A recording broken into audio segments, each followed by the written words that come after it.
This is the Ritter Hogue Special Edition in carbon fiber handles, Magnacut blade steel, and of course the 3.5-inch blade variant. This is the knife that I think might be the closest thing to perfection that I have experienced in the knife world. However, that is not to say that it does not have a couple of quirks. So in this video, I'd just like to talk briefly about, well, what I'm looking for in a knife and why this is so darn close to the ideal.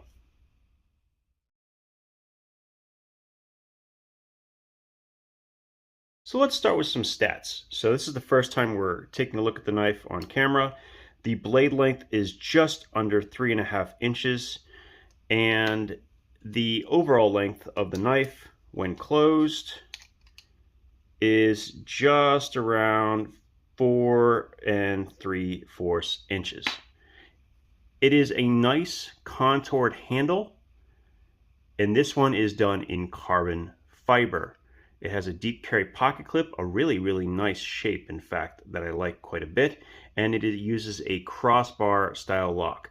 Now, the Hogue lock, the axis lock, or whatever you want to call it, that Hogue employs, is actually considered to be one of the most robust and longest lasting on the market. Very much respected by the knife enthusiasts out there, and a lot of people have already put these knives through their paces. So this is basically a well-loved knife format that has just been upgraded to, well, basically the ideal steel to have in any pocket knife. So in addition to being Magnacut, which is already like the holy grail practically of blade steels, it's tough, it's corrosion resistant, almost corrosion proof. It has incredible edge retention, and it's not even that hard to sharpen. But much easier to sharpen, in fact, than M390, which is so often used in knives today. However, this knife, sadly, is not perfect, but it's not perfect for the literal strangest reasons. And yes, I am going to be nitpicking with this, and I would imagine that anybody who's considering putting one of these in their collection is going to find similar issues with it as myself. I think these don't break the knife in any way, shape, or form, but they are something that you're going to want to be made aware of if you decide to try to get these on the secondary market, which you're going to have to do because they sold out almost instantly when they went live because, well, the price was really inexpensive for what you're getting. Milled carbon fiber handles, Magnacut blade steel done from 63 to 65 HRC, made in the United States by Hogue for $200 and I think it was $8. Now, there is a so-called MSRP price of $250, but considering they're probably not remaking this exact model, yeah, that doesn't really matter. The secondary market for this, who knows what it'll be. But as it sits, a truly amazing piece with incredible action, by the way. And far better action than any Benchmade that I have ever experienced. I keep looking and trying to figure out, are those actually washers in there? And I think they actually are. Correct me if I'm wrong, but they don't feel like bearings, and they certainly, like, they have a different feel, but they're so smooth, it makes me think that they could be bearings, but they're not. They're definitely not. Anyway, I didn't think that it would be possible for a knife with washers, phosphor bronze washers, to be this smooth, but here we are with the Ritter Hogue. Now, let me go and get back to the one thing you need to be made aware of. They went ahead and used carbon fiber for this, and it looks amazing. However, I'd like you to pay close attention to the texturing on the non-pocket clip side of the knife. Now notice this kind of cross hatch section and all of these lines here. Now they did a very good job actually filing down these edges where your hands would go, and I'm actually really impressed. They're very comfortable, and carbon fiber does sometimes have some sharp edges, but they did a good job here. The problem is they didn't really, well, let's just say that this texturing is not the best of ideas when it comes to being under a pocket clip. As you can see here, hopefully with that angle, you can see how the clip is resting right on that cross hatch section. Now, I have had a number of cold steel knives that eat my pockets, but I think this may be the biggest pocket eater of all time. It is literally like sandpaper, like super jagged under these pocket clips. It's the only major problem that I actually have with this. Now, I could easily fix it with about 5 minutes and a little bit of sandpaper, but it seems completely ridiculous to do that to a brand new knife. You know what I mean? So that is the one downside that you're going to get.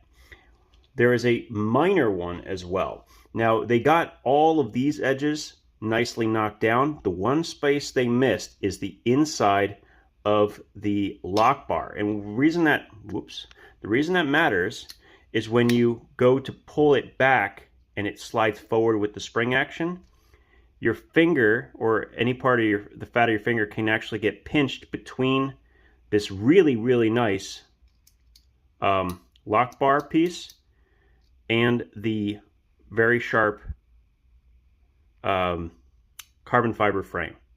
That is the only other drawback that I can find to this tool. I will also say this is my first time playing with these buttons used for their lock bar, and I can tell you, based on what I've experienced from Hogue, from some inexpensive brands, and of course Benchmade, this is by far the best button I've ever experienced. The grippiness on my finger, I mean, I can basically do it with one finger instead of two and not feel like my finger slides off. So really nice job on those. I definitely like that design. But it makes me wonder, if this had just been made in G10 and not been quite so jagged, would it have been okay? When I look at the design on these knives, the normal version, which has 20 CV blade steel, I don't know if it would have been quite so rough on the pocket. That is the only problem that I'm currently running into with this knife. Other than that, this is basically everything that has been talked about before. Incredible ergonomics in both reverse grip and front grip. Really, really neutral, nice curvature. More than big enough for just about any hand.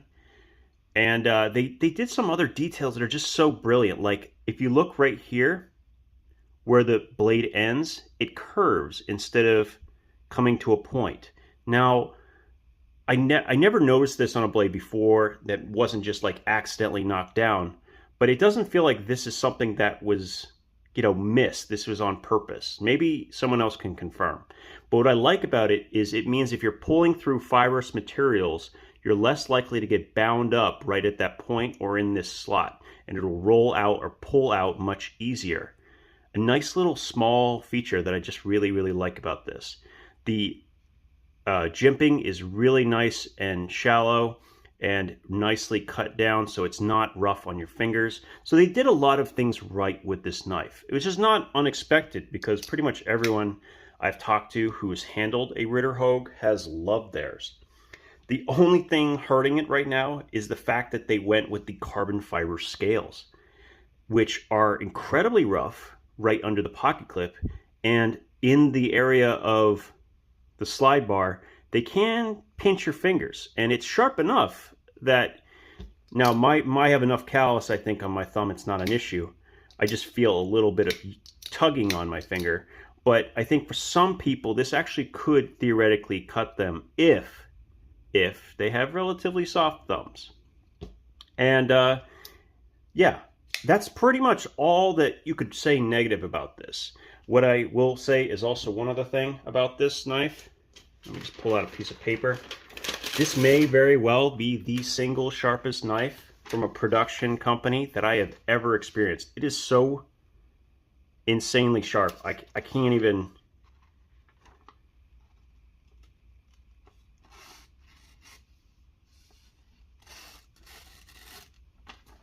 I mean, it is truly ridiculous. Now, I think it's a very much a working edge. It's not a very it's not like a 15 degree or anything like that. But my God, this knife is sharp. Very, very sharp out of the box. So really nice job coming out of the factory. I have to get my hands on a Deca in Magnacut at some point and do some comparisons that I will, just talk about a little bit briefly. But I'm torn here. I think the reason I wanted to make this video is I need some advice. Would you keep this knife, which is just a couple of small details away from being perfect, or would you potentially either A, replace the scales with maybe aftermarket, or would you just kind of wait for the Magnacut variant to come out that isn't the limited edition, possibly with G10 that doesn't have this problem? I don't know. I'm very curious to see what everyone thinks about this. And if you have one, let me know. There were only, I think like 200 of them that were made. And luckily, I have a friend who kept me in the know and asked if I would like one, and he ordered 2. And we worked out a trade. But, damn. This is pretty close. This is pretty close to the best knife that I have ever handled, in that it has everything I want. An ambidextrous lock. It has incredible ergonomics. The Magnacut blade steel, yeah, I mean, this is really good. I really do hope that they end up doing the Hogue variants, the Ritter knives, I should say, in a standard version with G10 handles and the Magnacut blade steel with the same HRC. I think that will make so many people really, really happy. And right now, the Deca is probably the best value that you can currently get. You can get a Hogue Deca right now in Magnacut for under $130, which might be a lot if you're only used to budget knives, but that's taking it all the way up to maybe what is the best steel currently available for pocket knives. Pretty insane. So thanks for your time. I do appreciate it. This is the Ritter Hogue Special Edition in Magnacut. Talk to you guys soon.